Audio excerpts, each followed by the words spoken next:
ये है AP news network और आप देख रहे हैं आखिर प्रहरी, खबरों की पड़ताल तह तक। कृषि बिल को लेकर पूरे देश के किसान दिल्ली में 17 दिनों से धरने पर बैठे हुए हैं। कृषि बिल को लेकर केंद्र सरकार बार बार किसानों के साथ मीटिंग और बात करने की कोशिश कर रहे हैं, लेकिन अभी तक कोई भी हल नहीं निकल पाया है। इस बाबत संजय जायसवाल ने एक प्रेस कॉन्फ्रेंस कर किसान आंदोलन को लेकर कहा कि बिचौलिए का बोलबाला पंजाब और हरियाणा के मंडियों में है। बिचौलिए नहीं चाहते कि किसानों को फायदा हो। बीजेपी के नेता किसानों के बीच कृषि बिल को समझाएंगे। किसानों के नाम पर कुछ संगठन आंदोलन कर रहे हैं। भाजपा 38 जिलों में किसान सम्मेलन करेगी। आज 1000 टन की खरीद भी हो चुकी है और इसको हम लोगों ने लक्ष्य रखा है कि अगले 2 महीनों में ये सारी खरीद हम कर लेंगे, जिससे कि किसान सीधे अपना बेच सके। अभी तो शुरू हुआ, देखिए इसमें नमी का नियम है 17% का। अभी किसानों का खरीद अब नहीं, ये कोई बहाना नहीं है। आप पिछले बार की तुलना से इस बार की तुलना करके देखिए, इतनी जल्दी खरीद कभी शुरू नहीं हो पाई थी। मैं माननीय अमरेंद्र जी को धन्यवाद दूंगा, मुख्यमंत्री जी को धन्यवाद दूंगा कि इतना जल्दी उन्होंने धान की खरीद शुरू कर दी है और मुझे पूरा विश्वास है कि फरवरी तक हम अपने खरीद का टारगेट अचीव कर लेंगे। यह आगे से हम इसको भी ध्यान रखेंगे कि यह बहुत ही कम समय का हो, जिससे कि किसान अपना उपज सीधे दे सके। बहुत ज्यादा सेंटर भी नहीं खुला है सर अभी। 8000 सेंटर खुले हुए हैं, व्यापार मंडल खुले हुए हैं और यह पूरा बिल ही है कि बहुत ज्यादा सेंटर खुले। यह कानून आने के बाद या कानून लागू होने के बाद कहीं भी कोई सेंटर खोल करके धान की सीधी खरीद कर सकता है। वो बिहार सरकार के निर्देश में होगा और बिहार सरकार के निर्देश में होगा तो जाहिर बात है हर चीज का ध्यान रखा जाएगा। इससे पूरे कानून का यही लक्ष्य है कि ज्यादा से ज्यादा सेंटर खुले और ज्यादा से ज्यादा सेंटर खुल के धान बिके। इसके लिए क्यों ऐतराज है, या हम लोगों के भी समझ से पड़े।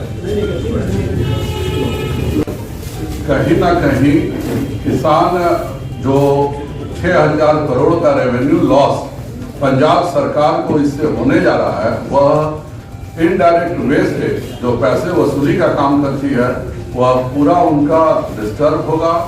इसमें जो आढ़तियों को कमीशन मिलता है, किसान अपना अगर अनाज बेचना चाहता है सीधे एफसीआई को बेचे।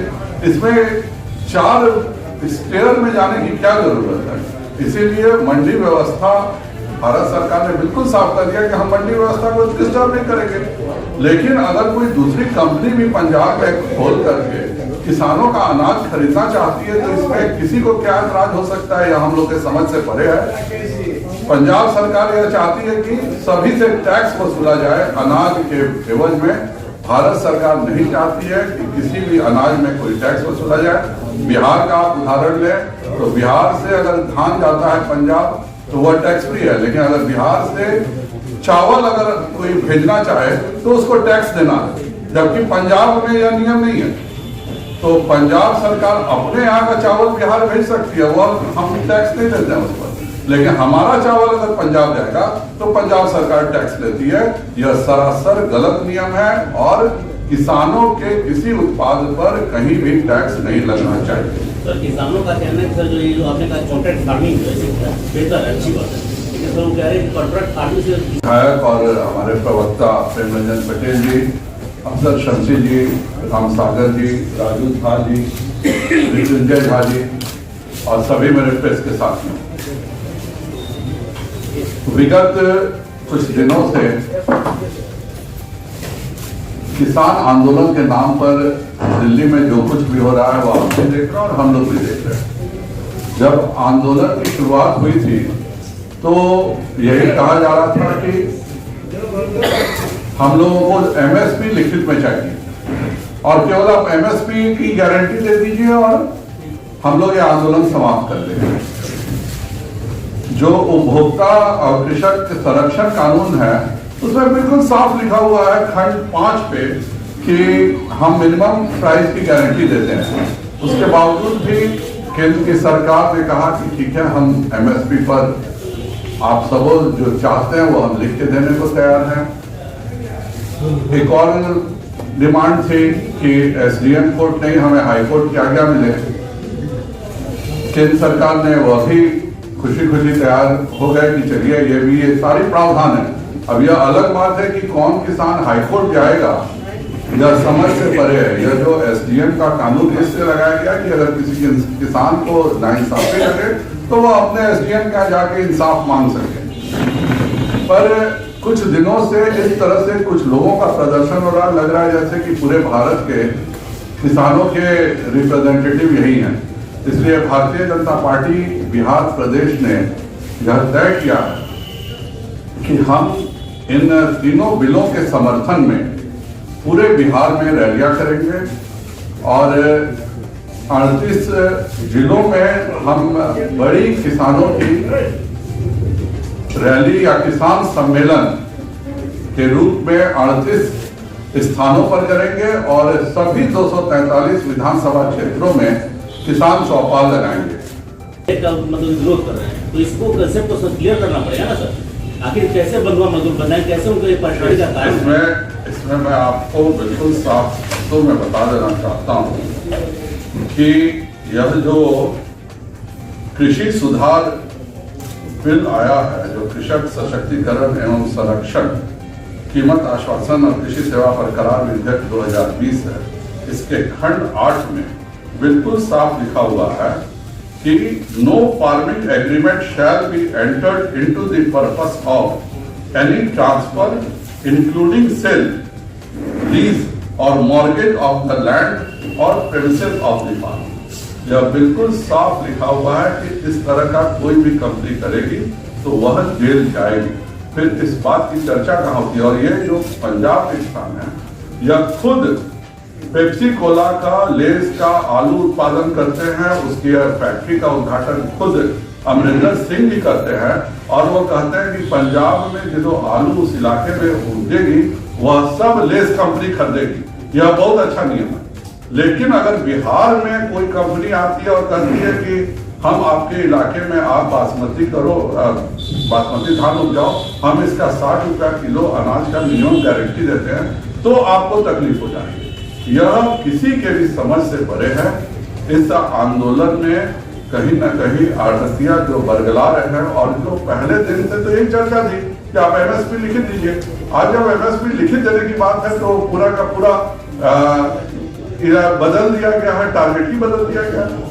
तो इस तरह से जो भी कर रहे हैं और जिस तरह से कल शर्जिल इमाम के और इन लोगों की तस्वीरें, उमर खालिद की तस्वीरें देखने को मिली हैं, जिस तरह से रेल बंद में भिंडरा वाले की तस्वीरें देखने को मिली हैं, वह साफ बताता है कि कहीं न कहीं देश विरोधी ताकतें इसमें शामिल होती हैं। कल से आप लोग निकलने वाले हैं, यह समझाएंगे कि क्या बिल है, क्यों इस तरह से केवल पंजाब के ही, हरियाणा इलाके के ही किसान ज्यादा क्यों कर रहे हैं, इसको भी समझाने की जरूरत है और समझने की भी जरूरत है। बिहार में बिचौलियों की प्रथा पहले ही से समाप्त हो चुकी है, पर पंजाब में आज भी बिचौलियों की प्रथा है। आढ़तिया जो होते हैं वो किसान मंडी में एक बार अनाज जो दे के चला जाता है तो वही आढ़तिया ही है जो होलसेलर को बेचते हैं। फिर होलसेलर्स जो हैं वो राइस मिल्स को बेच देते हैं, राइस मिल्स जो हैं वो सब होलसेलर्स को देते हैं और उसके बाद वह अनाज जो है वह जनता के पास जाता है। और इस पूरे रास्ते में पंजाब सरकार 6,000 करोड़ रुपया इकट्ठा कर लेती है। यह सारा पैसा कोई अलग से नहीं लिया जाता है, यह केंद्र सरकार के और की योजनाओं से पंजाब सरकार टैक्स वसूलने का काम करती है। और इसीलिए सबसे ज्यादा ऐतराज वही लोग कर रहे हैं कि बिचौलियों की प्रथा क्यों बंद हो, किसान सीधे अपना सामान क्यों नहीं बेच सकता हो। इसका सबसे ज्यादा विरोध वहीं मिल रहा है जहां पे बिचौलिया की प्रथा है। और बिहार में अगर आप उदाहरण स्वरूप देखिए तो आज टैक्स अनाज खरीदती है, व्यापार मंडल अनाज खरीदता है। इस कानून के आ जाने के बाद कोई भी व्यक्ति चाहेगा तो कहीं भी अपना बड़ा स्टोरेज बना करके और किसानों से एमएसपी के रेट पर सीधे अनाज खरीद करके अपना भेज सकता है। अगर हम आज जो 8,000 जगह पे किसान बेच रहे हैं, अगर 8,000 के बदले 16,000 जगहों पर बिकने लगे किसानों का धान, तो यह तो और अच्छी बात है। इसमें बुराई क्या है, यह किसी के भी समझ में नहीं आ रही है। इसमें केवल आढ़तियों को नुकसान है, इसमें केवल बिचौलियों और दलालों को नुकसान हो रहा है। और जो राज्य सरकारें किसान की आमदनी को अपने टैक्स कलेक्शन का जरिया समझती है, उनको नुकसान हो रहा है। पार्टी ने यह फैसला किया है कि हम किसानों को इन कानूनों के बारे में हर स्थान पर बताएंगे और इसमें हमारे सभी प्रमुख नेता विभिन्न विधानसभा में जा करके इसका सम्मेलन करेंगे। इसकी शुरुआत मैं और रविशंकर प्रसाद जी केंद्रीय मंत्री कल बख्तियारपुर से कर रहे हैं और इस पूरे कार्यक्रम का समापन 25 दिसंबर को माननीय अटल बिहारी वाजपेयी जी के सुशासन दिवस के दिन होगा। यह एपीएमसी एक्ट के बारे में सबसे पहले माननीय अटल बिहारी वाजपेयी की ही सोच थी। 10 राज्यों ने इसको खत्म करने के लिए लागू भी कर दिया, जिसमें मैं बिहार सरकार को धन्यवाद दूंगा कि वह भी एक है। और जो कॉन्ट्रैक्ट फार्मिंग का विरोध हो रहा है, हम चाहते हैं बिहार में भी कॉन्ट्रैक्ट फार्मिंग हो। पंजाब में पेप्सी कोला, लेज ये कंपनियां आलू और अन्य सामान उपजाती हैं और वो बेचती हैं, पर वह नहीं चाहती हैं कि यह चीज पंजाब से बाहर निकल के बिहार के भी किसान कॉन्ट्रैक्ट फार्मिंग हो। उसमें बिल्कुल क्लियर कट लिखा हुआ है कि जो भी कॉन्ट्रैक्ट होगा या जो भी अनुबंध होगा वो केवल फसल का होगा और कोई भी व्यक्ति जमीन का या जमीन को गिरवी रखने, मॉर्गेज रखने या किसी तरह से जमीन को इसको संबद्ध नहीं होना है। यह कानून का पार्ट है कि अगर यह कोई करेगा तो वह जेल जाएगा। उसके बावजूद भी इस पर दुष्प्रचार किया जा रहा है और इसलिए सभी केंद्र सरकार के मंत्री, मैं पढ़ भी देता हूँ, गिरिराज जी 5 स्थानों पर, अश्विनी चौबे जी, आर.के. सिंह जी, नित्यानंद राय जी, रविशंकर प्रसाद जी, मैं, सुशील मोदी जी, प्रेम कुमार जी, नंदकिशोर जी, तारकिशोर जी, रेणु जी, मंगल पांडे जी, अमरेंद्र प्रताप जी, जीवेश मिश्रा जी, रामसूरत जी, सभी विभिन्न स्थानों पर जाकर के और हम किसानों के समर्थन में जो केंद्र सरकार ने बिल लाया है उसके समर्थन के लिए पूरे बिहार में आह्वान चलाएंगे और बिहार के जनता के तरफ से केंद्र सरकार को धन्यवाद देंगे कि जो केंद्र सरकार ने 2022 तक किसानों की आमदनी दुगुना करने का लक्ष्य रखा था और एमएसपी और किसान सम्मान निधि और अन्य माध्यमों से वह 1.5 गुना किया जा चुका है। यह बिल 2022 तक किसानों की आमदनी को दुगुना करने में सफल होगा।